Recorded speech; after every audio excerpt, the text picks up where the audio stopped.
in the blistering heat of the Serengeti sun, where golden grass whispers secrets to the wind and shadows stretch long across the savannah. A heart-stopping moment unfolded that would be etched into the soul of every witness.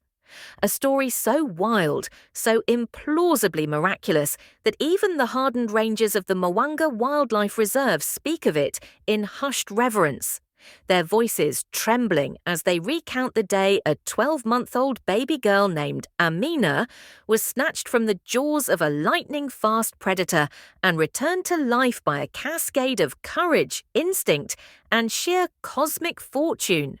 beginning with a single scream that tore through the midday stillness like a jagged bolt of thunder.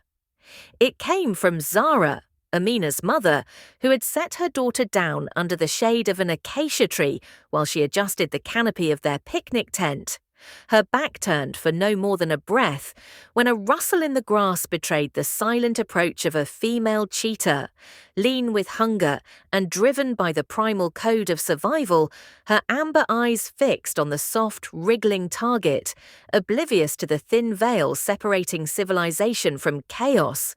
And in the span of a heartbeat, she pounced, an explosion of spotted muscle and speed, jaws clamping onto Amina's cotton onesie, lifting her like a rag doll into the merciless heat as Zara turned to face the unthinkable, and let out a sound that stopped zebras mid-gallop and made birds erupt from the trees like living fireworks. My baby! The scream that summoned every ranger, every traveler, every echo of human desperation in a 5-mile radius, while the cheetah, startled by the noise but undeterred, bolted with her prize across the plain, her paws a blur, baby Amina bouncing helplessly in her grip, too small to cry, too stunned to know terror.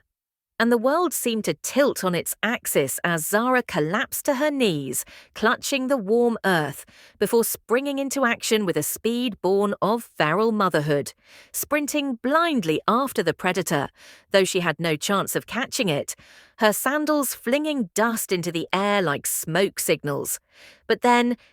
came the first miracle, the first flicker of impossible hope in a hopeless sky. Ranger Kamau, former Special Forces turned wildlife protector, happened to be driving a nearby jeep, scanning the grasslands for poachers when the radio crackled with a garbled call, "Hey, baby taken, Cheetah, northwest quadrant." And he floored the gas without waiting for coordinates, instincts kicking in, eyes narrowed, already scanning for motion, and within seconds he saw it. A blur of spotted fur and flying limbs zigzagging through the brush with something pale dangling from its jaws. And Kamau didn't think, didn't plan. He just turned the wheel hard, cutting a violent arc across the land, the vehicle roaring like a beast of vengeance, and slammed the accelerator as if pressing into the very spine of fate itself, all while relaying the chase to headquarters in clipped, urgent Swahili. Back at the ranger station, other vehicles ignited in unison, tires screaming as four-wheel drives shot into the wild, converging like sharks around blood. While overhead, a German tourist named Ilse, an amateur drone pilot with a flair for cinematics, launched her quadcopter skyward from her safari truck, capturing aerial footage that would later stun the world, of a baby dangling from the mouth of Africa's fastest predator, of a mother running until her feet bled, of a ranger chasing death itself with nothing but a wheel and a prayer. And then, another miracle, just as the cheetah darted toward a rocky outcrop where she could feast undisturbed, she was intercepted not by man, but by nature's own twist. A sudden gust of wind startled a flock of guinea fowl that exploded into her path like confetti from the hand of God,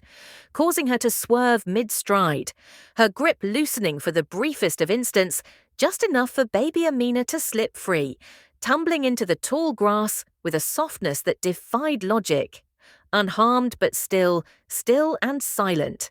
And Kamau, oh Kamau, saw it, braked hard, jumped out before the vehicle fully stopped, charging toward the spot with his arms outstretched and breath caught in his throat. The cheetah already veering away, confused, perhaps deciding this was too much trouble, perhaps sensing the thundering arrival of two more jeeps from opposite sides, and Kamau, skidding to his knees, scooped the child into his arms, tears mingling with sweat, as he felt the warm, tiny chest rise. Yes, rise! Then a tiny sob like the mewl of a kitten, and the world shattered into sound, into crying and yelling and joy unrestrained. As the other rangers arrived, and Zara fell upon her daughter with such ferocity of love that onlookers wept openly, including Ilsa, whose drone hovered forgotten above the scene, broadcasting live to millions, now watching in disbelief, while the cheetah, once predator, now merely a ghost among the grasses, faded into legend. Later, doctors would confirm not a sigh,